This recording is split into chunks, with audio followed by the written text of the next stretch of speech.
বিজেপিয়ে মানে কংগ্ৰেছৰ বিৰোধী দল বিজেপিয়ে ৰাজীৱ ভৱনৰ আগত প্ৰতিবাদী কাৰ্যসূচী এটা লোৱাৰ সময়ত আমাৰ কংগ্ৰেছ কৰ্মীসকলে যেতিয়া শান্তিপূৰ্ণভাৱে প্ৰতিবাদকাৰীসকলক বাধা দিছে আৰু সেইখিনি সময়ত গুৱাহাটীৰ ACP মৃণাল ডেকা ডাঙৰীয়াই যিসকল আক্ৰমণকাৰী বিজেপিৰ আক্ৰমণকাৰীয়ে কংগ্ৰেছ দলৰ ৰাজীৱ ভৱন আক্ৰমণ কৰিব আহিছিল তেওঁলোকক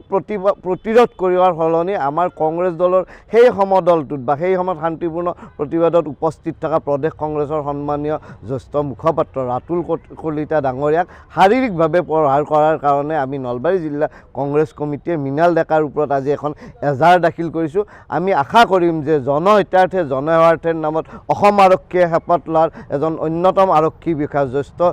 আৰক্ষী অধীক্ষক মৃণাল ডেকা ডাঙৰীয়াৰ আৰক্ষীৰ সেই জনহিতাৰ্থে জনসেৱাৰ্থে সেই সংকল্পটো পালন কৰক। তেওঁ শাসকীয় দলৰ পদলেহনকাৰী কৰ্মীৰ দৰে যাতে ব্যৱহাৰ নকৰে। গতিকে আমি আমাৰ আৰক্ষী প্ৰশাসনৰ ওপৰত আস্থা আছে যে যি আৰক্ষী প্ৰশাসনক বদনাম কৰিছে আৰক্ষী অধীক্ষক মৃণাল ডেকাই আমাৰ জ্যেষ্ঠ মুখপাত্ৰ ৰাতুল কলিতাৰ ওপৰত তেওঁ যি কালি শাৰীৰিকভাৱে আক্ৰমণ কৰাৰ ধৃষ্টতা দেখুৱাইছে তাৰ ওপৰত আইনগত ব্যৱস্থা ল'ব লাগে আৰু এই ব্যৱস্থা লোৱাৰ দাবীৰে আমি জিলা কংগ্ৰেছ কমিটি আজি নলবাৰী সদৰ থানাত এজাহাৰ দাখিল কৰিছোঁ আৰু পৰৱৰ্তী পৰ্যায়ত আমি অসম আৰক্ষীক অনুৰোধ জনাম তেওঁলোকে যাতে যি মহান সংকল্প লৈ আৰক্ষী সেৱাত যোগদান কৰিছে সেই মহান সংকল্প যাতে পালন কৰে। সাহসীয় পক্ষৰ পদলেহনকাৰী বিষয়া হিচাপে হয় আৰক্ষীৰ দুৰ্নাম যাতে ভৱিষ্যত প্ৰজন্মলৈ ৰাখি নথয়। বিজেপিয়ে মানে কংগ্ৰেছৰ বিৰোধী দল বিজেপিয়ে ৰাজীৱ ভৱনৰ আগত প্ৰতিবাদী কাৰ্যসূচী এটা লোৱাৰ সময়ত আমাৰ কংগ্ৰেছ কৰ্মীসকলে যেতিয়া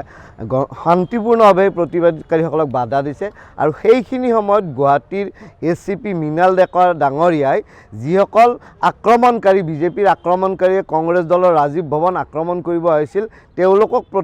প্ৰতিৰোধ কৰাৰ সলনি আমাৰ কংগ্ৰেছ দলৰ সেই সমদলটোত বা সেই সময়ত শান্তিপূৰ্ণ প্ৰতিবাদত উপস্থিত থকা প্ৰদেশ কংগ্ৰেছৰ সন্মানীয় জ্যেষ্ঠ মুখপাত্ৰ ৰাতুল কলিতা ডাঙৰীয়াক শাৰীৰিকভাৱে প্ৰহাৰ কৰাৰ কাৰণে আমি নলবাৰী জিলা কংগ্ৰেছ কমিটিয়ে মৃণাল ডেকাৰ ওপৰত আজি এখন এজাহাৰ দাখিল কৰিছোঁ। আমি আশা কৰিম যে জনহিতাৰ্থে জনসেৱাৰ্থেৰ নামত অসম আৰক্ষীয়ে হেঁপাত লোৱাৰ এজন অন্যতম আৰক্ষী বিষয়া জ্যেষ্ঠ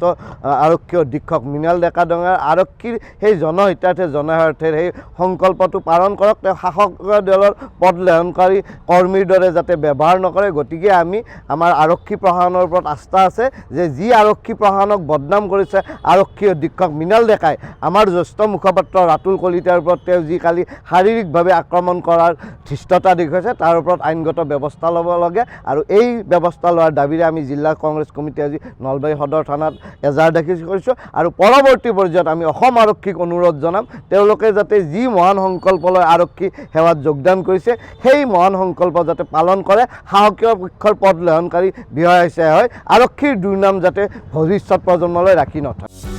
যিকোনো খবৰৰ বাবে যোগাযোগ কৰক আমাৰ এই নম্বৰত